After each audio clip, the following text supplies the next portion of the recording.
gluten-free family, but we still love bread. So one day, Mom surprised us with one of our old favorites, olive bread. Only this time, it was totally gluten-free. And it was totally easy. So you can do it too. Let me show you how. Mom starts with the same ingredients that she uses in her gluten-free pizza crust. You can see more about that in some of our other videos. But here is how she makes gluten-free olive bread. Start by putting 2 tablespoons of gluten-free yeast and 1 tablespoon of sugar and 2 cups of very warm water. Just let this sit on the counter for a while so it has time to get really, really foamy. Then combine the dry ingredients, which includes 6 cups of rice flour, 1 cup of cornstarch, and a half cup of instant potato flakes. Then Mom adds 3 teaspoons garlic powder, because our family loves garlic, 3 teaspoons salt, and 1 tablespoon sugar, and 6 teaspoons guar gum. You can buy it online or at a health food store, but you have to have it. If you leave it out, your bread will smell great, but it'll just crumble out of the pan. Now it's time to add the yeast water. It should be really, really foamy by now. To keep everything nice and warm, add 2 more cups of very warm water and a half cup of olive oil.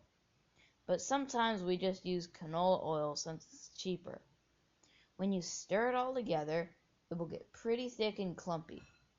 So you'll just have to add 2 more cups of very warm water.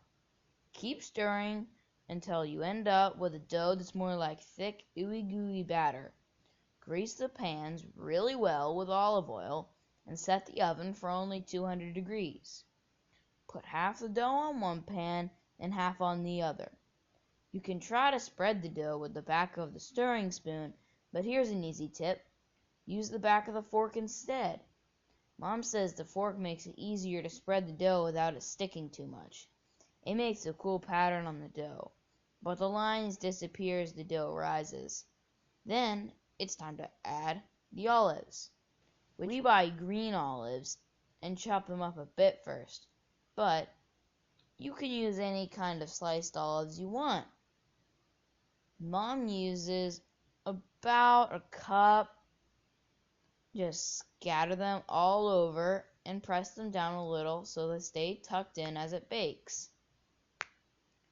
Then we drizzle a little bit of olive oil over. Let them rise in the warm oven for 20 minutes and then increase the temperature to 425 degrees. You'll know it's done when the top of the crust starts to crack, just a little bit. Be sure to drizzle a little bit more olive oil and sprinkle a little bit of salt. And you won't believe how delicious gluten-free olive bread can be. Don't forget to hit that like or subscribe button. It helps us know how we're doing on our videos.